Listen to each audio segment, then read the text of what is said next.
ಈ says, sir ನೀವೇನೋ ಗೂಡು ಬೇಕು ಅಂತ ಬಂದಿದ್ದೀರಿ, ನಾನು ಅದನ್ನೇನು ತಗೊಂಡು ಕೊಟ್ಬಿಡ್ತೀನಿ, ಅದರಲ್ಲಿ ಗುಬ್ಬಚ್ಚಿದು ಮರಿಗಳಿದ್ದಾವೆ.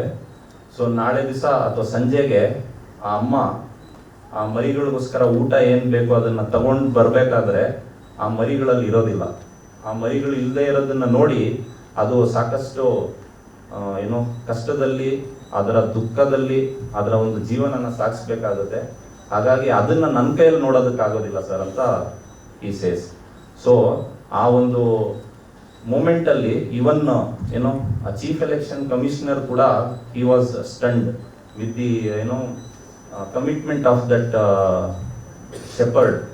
ಒಬ್ಬ ದನ ಮೇಯಿಸೋನ್ಗೆ ಎಷ್ಟು ಒಂದು ಕ್ಲಾರಿಟಿ ಆಫ್ ಥಾಟ್ ಇತ್ತು, ಎಷ್ಟು ಅವನಿಗೆ ಏನೋ ಸರ್ವಿಸ್ ಅನ್ನೋ ಒಂದು ಆಟಿಟ್ಯೂಡ್ ಇತ್ತು ಅನ್ನೋದು ಅವ್ರಿಗಲ್ಲಿ ಗೊತ್ತಾಯಿತು.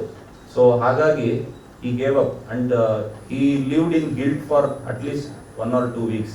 ಆ ಥರ ಒಂದು ಗಿಲ್ಟಲ್ಲಿ ಇದ್ದು ಇದೊಂದು ಬರೀತಾರೆ. ಇದನ್ನ ಯಾಕೆ ನಿಮ್ಗೆ ಹೇಳಿದೆ ಅಂತ ಹೇಳಿದ್ರೆ, ಆ ಒಂದು ಕ್ಷಣದಲ್ಲಿ ಆ 10 ರೂಪಾಯಿಂದ 50 ರೂಪಾಯಿ ಇತ್ತು, ಅವನು ಬೇಕಂದ್ರೆ 100 ರೂಪಾಯಿ ಕೇಳಿದ್ರು ಅವತ್ತು ಅವ್ರು ಕೊಡೋವಂಥ ಒಂದು ಶಕ್ತಿ ಅವ್ರಿಗಿತ್ತು, ಅವನಿಗೂ ಕೂಡ ಅವಕಾಶ ಇತ್ತು. ಆದರೆ ಆ ಒಂದು ಹಾದಿನ ಅವನು ಹಿಡಿಲಿಲ್ಲ. Taking 100 rupees and going and spending it for the next 1 month is quite an easy job.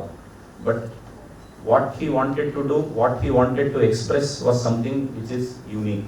So ಹಾಗಾಗಿ ನೀವು ಕೂಡ ನಿಮ್ಮ ಯೋಚನೆಗಳಲ್ಲಿ, ನಿಮ್ಮ ವಿಚಾರಗಳಲ್ಲಿ ನಿಮ್ಮ ಯುನೀಕ್ನೆಸ್ ಇರಬೇಕು. ಆಗ ಅಷ್ಟೇ ನೀವು ಮಾಡುವಂಥ ಹಾರ್ಡ್ ವರ್ಕನ್ನು ಸ್ಮಾರ್ಟ್ ವರ್ಕ್ ಆಗಿ ಮೊಹಮ್ಮದ್ ಅವ್ರು ಹೇಳಿದಾಗೆ ಕನ್ವರ್ಟ್ ಮಾಡ್ಬೋದು. ಹಾಗಾಗಿ your commitment, your perseverance, your hard work has no substitute to reach success. So ಈ ಥರ ಒಂದು ವಿಚಾರಗಳನ್ನು ನೀವು ಕಲೀರಿ. ಯಾಕೆಂತ ಹೇಳಿದ್ರೆ ನಾವು ಸಾಕಷ್ಟು ಸೆಷನ್ಸ್ನ ನೀವು ಅಟೆಂಡ್ ಮಾಡಿರ್ತೀರಿ. ನಮಗೆ ಫಸ್ಟ್ ಟ್ರೈನಿಂಗ್ ಜಾಯ್ನ್ ಆದಾಗ ದೇರ್ ವಾಸ್ ಎ ಸೆಷನ್, ಈ ಥರ ಹೇಗೆ ಆಫೀಸರ್ ಲೈಕ್ ಕ್ವಾಲಿಟೀಸ್ ಏನು ಇರಬೇಕು ಅನ್ನೋದು ಒಂದು ಫಸ್ಟ್ ಸೆಷನ್ ಇರುತ್ತೆ. ಅದರಲ್ಲಿ for any civil servant they used to mention 3 things. We should have knowledge, skill and attitude. ಏನು ಹೇಳಿ?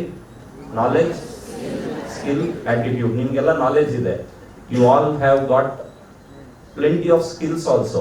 ಇವತ್ತಿನ ದಿವಸ ಮಕ್ಕಳನ್ನ ನೋಡ್ತಾ ಇದ್ರೆ ಅವ್ರಿಗೆ ಸಾಕಷ್ಟು ಸ್ಕಿಲ್ಸ್ ಬೇರೆ ಬೇರೆ ಒಂದು ಗ್ರೇಡ್ಸ್ ಅಲ್ಲೇ ಅವ್ರಿಗೆ ಬರ್ತಾ ಇದೆ.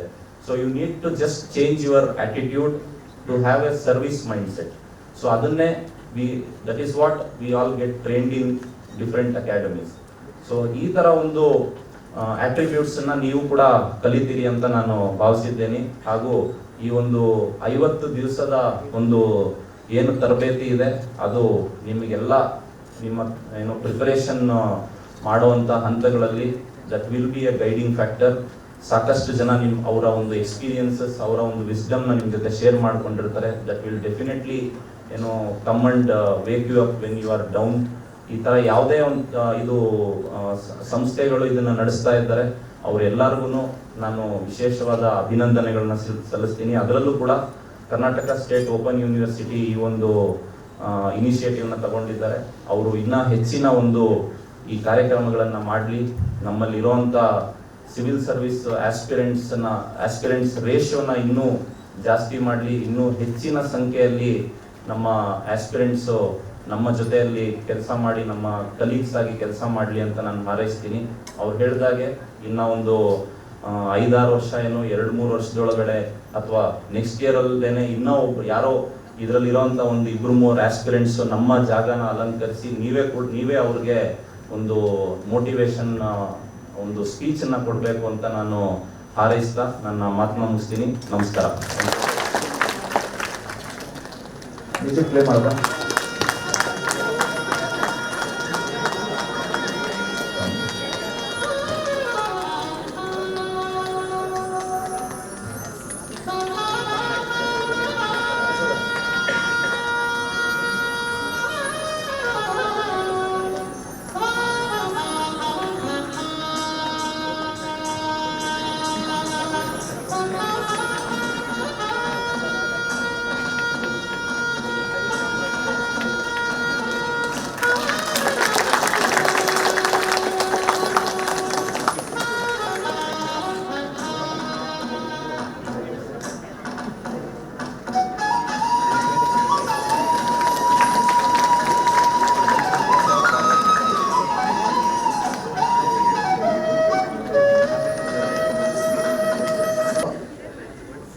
1997 born, just 26 years old.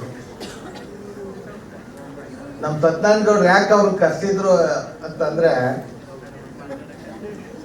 ಹೆಂಗಿರೋರು ಬಂದು ಈಗ ತಾನೇ ರೀಸೆಂಟಾಗಿ ಮುಗಿಸ್ಕೊಂಬಂದಿರೋರು ಮಾತಾಡಿದ್ರೆ ಅದರ ಮಾತು ಭಾಳ ಎಫೆಕ್ಟಿವ್ ಇರ್ತದೆ, ನಿಮ್ಮ ಮನಸ್ಸಿನ ಮೇಲೆ ಪರಿಣಾಮ ಬೀರುತ್ತೆ. ಅವ್ರು ಹೇಳಿದ್ದು ಒಂದೇ, ನೀವು 14-15 ಗಂಟೆ ಓದಿದ ಮುಖ್ಯ ಅಲ್ಲ, ನೀವು ಮನಸ್ಸಿಟ್ಟು 2 ಗಂಟೆ ಓದಿದ್ರು ಅದು ಸಾರ್ಥಕ. ನಾನು ಓದ್ತಾ ಇದ್ದೀನಿ ಅಂತೇಳಿ ವಾಟ್ಸಪ್ ನೋಡಿಕೊಂಡು 12 ಗಂಟೆ ಓದೋದ್ಕಿಂತ ಎಲ್ಲ ಬದಿಗಿಟ್ಬಿಟ್ಟು ಒಂದು 3 hours ಭಾಳ ಕಾಮಾಗಿ ಅರ್ಥ ಮಾಡಿಕೊಂಡ್ರೆ you have get the successful of your competition examination. ನಮ್ಮ ವಿದ್ಯಾರ್ಥಿ ಹೇಗಿದ್ದಾರೆ ಅಂದರೆ, ಟಿ ವಿ ನೋಡ್ಕೊಂಡು ಓದೋದು, ಮೊಬೈಲ್ ಇಟ್ಕೊಂಡು ಓದೋದು, ಅಥವಾ ಇನ್ನೊಬ್ರು ಯಾರೋ ಫ್ರೆಂಡ್ಸ್ ಹತ್ರ ಪುಸ್ತಕ ಇಟ್ಕೊಳ್ಳೋದು, ಅವ್ರ ಹತ್ರ ಮಾತಾಡೋದು, ಈ ಥರ ಪ್ರಿಪ್ರೇಷನ್ ಆದರೆ ಖಂಡಿತ ಸಕ್ಸಸ್ ಆಗಲ್ಲ. ಮನೆ ಮುಂದೆ ಒಂದು ಪೊಲೀಸ್ ಸ್ಟೇಷನ್ ಇದ್ದಿದ್ದು ನೋಡಿಕೊಂಡು ನಾನು ಆ ಥರ ಆಫೀಸರ್ ಆಗಬೇಕು ಅಂತ ಆ ಬೈಕೆ ಇಟ್ಕೊಂಡು ಆ ಬೈಕೆ ಈಡೇರಿದೆಯಲ್ಲ, ಅದು ಸುಮ್ಮನೆ ಈಡೇರಿಲ್ಲ, ಅದಕ್ಕೆ ಪರಿಶ್ರಮ ಇದೆ. ಅದರಿಂದ ಅವರು ಅನೇಕ ತಿಂಗಳ ಕಾಲ ಶ್ರಮ ಹಾಕಿದ್ದಾರೆ. ನಾನು ಹಂಗೆ ಆಗಬೇಕು ಅಂತ ಆಸೆ ಇಟ್ಕೊಂಡ್ರೆ ಆಗಲ್ಲ, ಆಸೆಗೆ ತಕ್ಕಂತೆ ನಮ್ಮ ಪ್ರಯತ್ನ ಆಗಬೇಕು. ಅವ್ರಿಗೆ ಆ ಪೊಲೀಸ್ ಸ್ಟೇಷನ್ ಗುರಿ ಇತ್ತು, ಹಿಂದೆ ಪರಿಶ್ರಮ ಇತ್ತು. ನಾನು ಆ ಪೊಲೀಸ ಈಗ ಎಷ್ಟೋ ಜನ ನಮ್ಮಂತ ನಿಮ್ಮಂಥವ್ರಿಗೆ ಎಲ್ಲರೂ ಒಬ್ರು ಆದರ್ಶ ಇದ್ದೇ ಇರ್ತಾರೆ. ಒಬ್ಬ ಟೀಚರ್ಸ್ ನೋಡಿ ನಾನು ಟೀಚರ್ ಆಗಬೇಕು ಅಂತೀರ, ನಮ್ಮ ಹ್ಯಾರಿಸ್ ಅಂತ ನೋಡಿ ನಾನು IAS ಆಗಬೇಕು. ಇವತ್ತು ಸತ್ಯನಾರಾಯಣ ಯಾಕೆ ಅವ್ರು ಕರೆಸಿದ್ದಾರೆ ಉದ್ದೇಶವಾಗಿ, ಮತ್ತೆ ಮಹೇಶ್ ಕುಮಾರ್ ಅವ್ರನ್ನ ಯಾಕೆ ಕರೆಸಿದ್ದಾರೆ ಅಂತಂದ್ರೆ, ಅವ್ರು ಇಬ್ಬರು ಹೆಂಗೆ ದಿಕ್ಕಿದ್ದಾರೆ. ಹಾಗಾಗಿ ಅವ್ರು ನೋಡಿ ನಾವು ಆ ಥರ ಆಫೀಸರ್ ಆಗಬೇಕು, ಒಂದು ಮನಸ್ಸಲ್ಲಿ ನಿಮ್ಗೆ ಬರ್ಬೇಕದು. ಅದು ಬರಬೇಕು ಅಂದರೆ ಬರೀ ಆಸೆ ಅಂದ್ಕೊಂಡು ಆಕಾಂಕ್ಷೆ ಇಟ್ಕೊಂಡು ಆಗಲ್ಲ, ಅದರಿಂದ ನಿಮ್ಮ ಪರಿಶ್ರಮ ಇರಬೇಕು. ಇವತ್ತೇನು ಸಿಲೆಬಸ್ ಇದೆ, ನಾನೇನು ಸಿಲೆಬಸ್ ಓದ್ಕೊಂಡಿದ್ದೀನಿ, ಇವತ್ತೆಷ್ಟು ಅಂಶವನ್ನು ನಾನು ಮಂದಟ್ ಮಾಡ್ಕೊಂಡಿದ್ದೀನಿ, ನಿಮ್ಮಷ್ಟಿಗೆ ನೀವೇ ಅದನ್ನು ತಾಳ್ಮೆ ಮಾಡ್ಕೊಳ್ತಾ ಅದನ್ನು ಅವಲೋಕನ ಮಾಡ್ಕೊಳ್ತಾ ಹೋದಾಗ ಏನಾಗುತ್ತೆ ಅಂದರೆ ನೀವು ಓದಿದ್ದು ಸಾರ್ಥಕ ಆಗ್ತದೆ. ಈಗ ಮಲಿಕೊಳ್ತೀರ ನೀವು 9 ಗಂಟೆಗೋ 10 ಗಂಟೆಗೋ, ಮಲಗಿದ ತಕ್ಷಣ ನಿದ್ದೆ ಬರಲ್ಲ, ಅಟ್ಲೀಸ್ಟ್ 1 hour ರಿಲ್ಯಾಕ್ಸ್ ಇದ್ದೇ ಇರ್ತದೆ. ಆ ಟೈಮಲ್ಲಿ ಇಡೀ ದಿನ ಇವತ್ತು ನಾನು ಏನೇನು ಓದಿದ್ದೀನಿ ಅಂತ ಒಂದ್ಸಲಿ ಮೆಲುಕಾಕೊಂಡ್ರೆ ಇಡೀ ನಿಮ್ಮ ಲೈಫ್ ಲಾಂಗ್ ಅದು ಉಳಿತದೆ. ಇವತ್ತೇನಾಗಿದೆ, ನಮ್ಮ ವಿದ್ಯಾರ್ಥಿಗಳ ಮನಸ್ಸು ಬಹಳ ಚಂಚಲ ಆಗಿದೆ. ಆ ಚಂಚಲ ಮನಸ್ಸಿನಿಂದ ಸ್ಥಿರತೆಯನ್ನ ಕಂಡ್ಕೊಳಕ್ಕಾಗ್ತಾ ಇಲ್ಲ. ಸರ್ ರಾತ್ರೆಲ್ಲ ಓದ್ತೀನಿ ಸರ್, ಬೆಳಿಗ್ಗೆ ಪರೀಕ್ಷೆಯಲ್ಲಿ ಬರೆಯಕ್ಕಾಗಲ್ಲ ಸರ್, ಬರ್ದಿದ್ದೀನಿ ಸ್ಕೋರ್ ಆಗಲ್ಲ. ನೋಡಿ, ನೀವು ಡಿಗ್ರಿ ಎಕ್ಸಾಮ್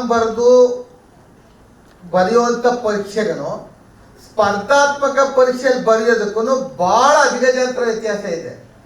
ಅಲ್ಲಿ ಪಾಯಿಂಟ್ಸ್ ಅಷ್ಟೇ ನೋಡ್ತಾರೆ ಕಾಂಪಿಟೇಟಿವ್ ಎಕ್ಸಾಮ್ನಲ್ಲಿ. ಆ ಪ್ರಶ್ನೆಗೆ ಎಷ್ಟು ಪಾಯಿಂಟ್ಸ್ ಇರಬೇಕು, ಆ ಪಾಯಿಂಟ್ಸ್ ಇದೆಯಾ? ಸುಮ್ಮನೆ ನೀವೇನೋ ಸರಾಗೋ ಸಮ್ಮರಿ ತರ ಬರ್ಕೊಂಡು ಹೋದ್ರಾಗಲ್ಲ.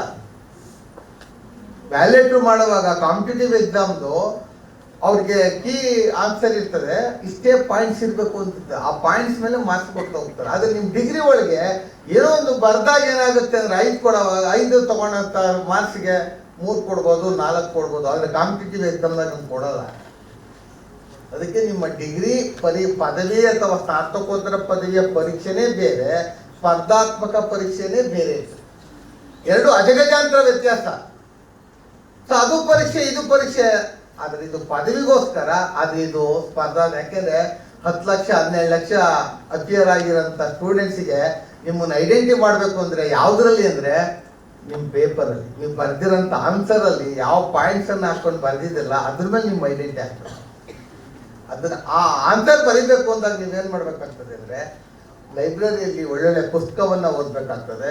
ಏನೀಗ ನಮ್ಮ ಸತ್ಯನಾರಾಯಣ ಗೌಡರು ನಿಮಗೆ ಏನು ಕೊಟ್ಟಿದ್ದಾರೆ ತರಬೇತಿ 53 ದಿನದಲ್ಲಿ, ಇದೇ ಎಲ್ಲ ಸರ್ವಸ್ವ ಅಂತ ಹೇಳಲ್ಲ. ಈ 53 ದಿನ ಪಾಠ ಮಾಡಿದ ತಕ್ಷಣ ನೀವೆಲ್ಲ IAS IPS IFS ಆಗ್ತೀರ ಅಂತ ಹೇಳಲ್ಲ. ಆದ್ರೆ ಇನ್ನು ಮುಂದೆ ನೀವು ಈಗ ನಿಮ್ಗೆ ಏನಾಗಿದೆ ಅಂದರೆ ಒಂದು ಬೇಸಿಕ್ ನಾಲೆಡ್ಜ್ ಕೊಟ್ಟಿದ್ದಾರೆ ನಿಮಗೆ. ಇದನ್ನ ನೀವು ಮನೆಗೆ ಹೋದ್ಮೇಲೆ ಬಳಸ್ಕೊಂಡು ಪ್ರಿಪ್ರೇಷನ್ ಆಗ್ಬೇಕು. ಈಗ ಯಾವ ಥರ ಪೇಪರ್ಸ್ ಇರ್ತವೆ, ಯಾವ್ಯಾವ ಥರ ಕ್ವಶನ್ಸ್ ಕೇಳ್ತಾರೆ, ಪ್ಯಾಟ್ರನ್ ಏನಿದೆ, ಸಿಲೆಬಸ್ ಏನಿದೆ, ಈಗ ನಿಮಗೆ ಕೊಟ್ಟಿರೋಂಥ ಎಲ್ಲ ಟೀಚರ್ಸು ನಿಮಗೆ ಒಂದು ಐಡಿಯಾವನ್ನು ಕೊಟ್ಟಿದ್ದಾರೆ. ಸೊ ಅದನ್ನ ನೀವೇನು ಮಾಡಬೇಕು ಅಂದರೆ ಮನೆಗೆ ಹೋಗಿ ಅದನ್ನ ನೀವು ರಿಪೀಟ್ ಮಾಡಿಕೊಂಡು ಓದ್ಕೊಂತ ಹೋದ್ರೆ ಯು ವಿಲ್ ಸಕ್ಸಸ್. ಅದರ್ವೈಸ್ ನಾನು 53 ದಿನ ಪಾಠ ಕೇಳಿಬಿಟ್ಟಿದ್ದೀನಿ, ನಾನು ಓದಂಗಿಲ್ಲ, ನಾನು ಡೈರೆಕ್ಟಾಗಿ ಎಕ್ಸಾಮ್ಗೆ ಹೋಗ್ತೀನಿ ಪ್ರಿಲಿಮಿನರಿಗೆ ಅಂತಂದರೆ ಖಂಡಿತ ಸಕ್ಸಸ್ ಆಗಲ್ಲ. ಅದರಿಂದ ನನ್ನ ಒಂದು ಕಿವಿ ಮಾತಂದರೆ ಎಲ್ಲ ನಿಮ್ಮ ಏನು ಮನಸ್ಸಲ್ಲಿರೋ ಎಲ್ಲ ಚಂಚಲತೆಯನ್ನು ಬದಿಗೊತ್ತಿ, ಏನು ಲೈಫ್ ಆಗಿರ್ಬೇಕು ಈಗಿರ್ಬೇಕು ಅಂತ ಕನ್ಸು ಕಾಣ್ತಿಲ್ಲ, ಅವೆಲ್ಲ ಬದಿಗೊತ್ತಬೇಕು. ಅದಲ್ಲ, ಯಾವಾಗ ಕನ್ಸು ಕಾಣಬೇಕು, ನಮ್ಮ ಹ್ಯಾರಿಸ್ ಅವರು ಇದಾರೋ ಈಗ ಅವ್ರು ಕನ್ಸು ಕಾಣ್ಬೋದು. ಏನು ಬೇಕಾದ್ರೆ ಪವರ್ ಇರ್ತದೆ, ಎಂಜಾಯ್ ಮಾಡ್ಬೋದು, ಸರ್ವಿಸ್ ಇರುತ್ತೆ, ಅಧಿಕಾರ ಇರ್ತದೆ, ಸಹಾಯ ಮಾಡ್ಬೋದು, 10 ಜನಕ್ಕೆ ಅನುಕೂಲ ಮಾಡಿಕೊಡ್ಬೋದು, ಏನು ಕನ್ಸು ಕಂಡ್ರು ಈಡೇರಿಸ್ಕೊಳ್ಬೋದು. ಆದ್ರೆ ನೀವೀಗ ಅದನ್ನ ಮಾಡೋಕ್ಕಾಗಲ್ಲ. ಯಾಕೆಂದ್ರೆ ನಿಮ್ಮ ತಂದೆ ತಾಯಿಯಿಂದ ಕಿತ್ಕೊಂಡು ನೀವು ಮಾಡ್ಬೇಕಾಗ್ತದೆ. ಅದರಿಂದ ತಾವು ಈ ತರ ಆಗ್ಬೇಕು ಅಂದ್ರೆ ನಿಮ್ಮ ಮನಸ್ಥಿತಿ ಗಂಭೀರವಾಗಿರ್ಲಿ, ನಿಮ್ಮ ಆಲೋಚನೆ ಇರಲಿ, ನಿಮ್ಮ ಶಿಸ್ತಿನ ಸಿಪಾಯಿಯಂತೆ ತಾವು ಅಧ್ಯಯನಶೀಲರಾಗಲಿ ಅಂತ ಹೇಳ್ತಾ ಮುಂದೆ ನಿಮ್ಮ ಭವಿಷ್ಯ ಉಜ್ವಲವಾಗಲಿ ಅಂತ ಆಶಿಸ್ತಾ ನಾನು ಮಾತು ಕೊಡ್ತೀನಿ. ನಮಸ್ಕಾರ. ಈ 50 ಡೇಸ್ ನಮಗೆ ಎಷ್ಟು ಹೆಲ್ಪ್ ಆಯಿತು ಅಂತ ಹೇಳೋಕ್ಕಿಂತ ಹೆಚ್ಚಾಗಿ ನಾವು ಎಷ್ಟು ಸೀರಿಯಸ್ ಆಗಿದ್ವಿ ಅಂತ ನಾನು ಹೇಳಕ್ಕೆ ಇಷ್ಟಪಡ್ತೀನಿ. ಹೆಲ್ಪ್ ಆಗಿದ್ದು ಹೌದು, ಯಾಕಂದರೆ ಸತ್ಯನಾರಾಯಣನ್ ಸರ್ ಹೇಳಿದ ಪ್ರಕಾರ ಒಂದು 5% any of the institution, it might be coaching ಅಥವಾ ಇವ್ರು ಮಾಡಿದ್ದಾಗಿರ್ಬೋದು, ನಮಗೆ ಹೆಲ್ಪ್ ಆಗಿದೆ. ಹೌದು, ಯಾಕಂದರೆ ಪ್ರತಿಯೊಬ್ಬ ಟೀಚರ್ ಅಥವಾ ಪ್ರತಿಯೊಬ್ಬರು ಲೆಕ್ಚರರ್ ಬಂದು ನಮಗೆ ಗೈಡ್ ಮಾಡಿದ್ರು, ಪಾಠ ಮಾಡಿದ್ದಕ್ಕಿಂತ ಹೆಚ್ಚಾಗಿ they thought us how to face the exams. So ಹಾಗಾಗಿ ಆ ಒಂದು ವಿಷಯದಿಂದ we have become more serious, much more serious. ನಮಗೀಗ ಒಂದು KS ಇರ್ಬೋದು, IAS ಇರ್ಬೋದು, ನಮಗೆ ಜಸ್ಟ್ ಸಿಲೆಬಸ್ ಹೇಳಿದವ್ರು ಎಷ್ಟೋ ಜನ ಇದ್ದಾರೆ. ಇಟ್ ಹ್ಯಾಸ್ ಬಿಕಮ್ ಲೈಕ್ ಪಾಠ, ಅಂದರೆ ನಾವು ಈಗ ಯಾರನ್ನೇ ಕೇಳಿದ್ರು ನಾವು ಅದನ್ನು ಹೇಳೋ ಒಂದು ಪೊಸಿಷನ್ ಅಲ್ಲಿ ಇದ್ದೀವಿ. ಆ ಒಂದು ಸೀರಿಯಸ್ನೆಸ್ ಬರಕ್ ಕಾರಣ ಈ ತರಬೇತಿ ಅಂತ ನಾನು ಹೇಳಕ್ ಇಷ್ಟಪಡ್ತೀನಿ. Thank you sir, thank you VC sir. ಎಲ್ಲರಿಗೂ ನಮಸ್ಕಾರ. ಕರ್ನಾಟಕ ರಾಜ್ಯ ಮುಕ್ತ ವಿಶ್ವವಿದ್ಯಾಲಯದಿಂದ ನಾವು IAS ಮತ್ತು IPS KS ಎಕ್ಸಾಮಿನೇಷನ್ ತರಬೇತಿ ಶಿಬಿರವನ್ನ ಹಮ್ಮಿಕೊಂಡು 53 ದಿವಸಗಳ, ಇವತ್ತಿಗೆ ಹೇಳಲು 53 ದಿವಸ ತರಬೇತಿಯನ್ನು ಕೊಟ್ಟು ನಮ್ಮ ಸಮಾಜದಲ್ಲಿ ಸರ್ವಿಸ್, ಈಗಾಗಲೇ ಅತಿಥಿಗಳು ಹೇಳಿದ್ರು ಸರ್ವಿಸ್ ಮೋಟಿವ್ ಇರಬೇಕು ಅಂತ. ತಾವೆಲ್ಲ ಸರ್ವಿಸ್ ಮೋಟಿವ್ ಸಲುವಾಗಿ ಬಂದು ನಮ್ಮ ವಿಶ್ವವಿದ್ಯಾಲಯದಲ್ಲಿ ಇಷ್ಟು ದಿವಸ ಕಾಲ ಕಳೆದು ತಾವು ಒಂದು ಇಷ್ಟಾದ್ರು ಈಗ ಬರುವತ್ತಿನಾಗ ನಾವು ಇನ್ಪುಟ್ ಅಂಡ್ ಔಟ್ಪುಟ್ ಅನಾಲಿಸಿಸ್ ಅಂತ ಮಾಡ್ತೇವೆ. ಆವಾಗ ನೀವು ಬಂದಾಗ ಯಾವ ಸ್ಥಿತಿ ಇತ್ತು, ಈಗ ಹೇಳಿದ್ರು ನಾನು ಹೋಗಾಗ ಅಟ್ಲೀಸ್ಟ್ ಸಿಲೆಬಸ್ ಆದರೂ ಗೊತ್ತಿದೆ ಅಂತ. ಆ ತರ ನಾವು ಅಟ್ಲೀಸ್ಟ್ ಒಂದು ಹನಿ ಆದರೂ ಇಲ್ಲಿಂದ ಕಲ್ಕೊಂಡು ಹೋಗ್ಬೇಕಂತ ನನ್ನ ಆಸೆ ಇದೆ. ಇವತ್ತಿನ ಮುಖ್ಯ ಅತಿಥಿಗಳಾಗಿ, ಯಾಕಂದ್ರೆ ನಾವು ಅತಿಥಿಗಳಿಗೆ ಹ್ಯಾಕ್ ಕರೆಸ್ತಾ ಇದ್ದೇವೆ ಅಂದ್ರೆ IAS IPS IFS ಆದವರಿಗೆ ಯಾವಾಗ್ಲೂ ತಾವು ಆಲ್ರೆಡಿ ನೋಡಿದ್ರಿ, ಇನಾಗ್ರೇಷನ್ ಸಲುವಾಗಿ ನಾವು ಹಾಗೆ ಕರೆಸಿದೆವು. ಮತ್ತು ವ್ಯಾಲಿಡಿಕ್ಟರಿ ಸಲುವಾಗಿ ನಮ್ಮ ಈಗ ಶ್ರೀಮತಿ ಶಿಲ್ಪಾ ನಾಗ್ ಬರ್ಬೇಕಾಗಿತ್ತು, ಅವ್ರು ಯಾವುದೋ ಕಾರಣಾಂತರದಿಂದ ಬರಲಿಲ್ಲ. ಅದರ ಜೊತೆಗೆ ನಮ್ಮ ಮೊಹಮ್ಮದ್ ಹಾರಿಶ್ ಸುರೇನ್ ಸಮೀರ್ ಅವರು IAS ಬೀದರ್ದವ್ರೆ. ನನಗೂ ಬಹಳ ಖುಷಿ ಆಗ್ತದೆ, ಯಾಕಂದ್ರೆ ಬೀದರ್ನಿಂದ ನಮ್ಮ ಏನು ನಾರ್ತ್ ಕರ್ನಾಟಕದಲ್ಲಿ ಏನೂ ಸೌಲಭ್ಯಗಳಿಲ್ಲ.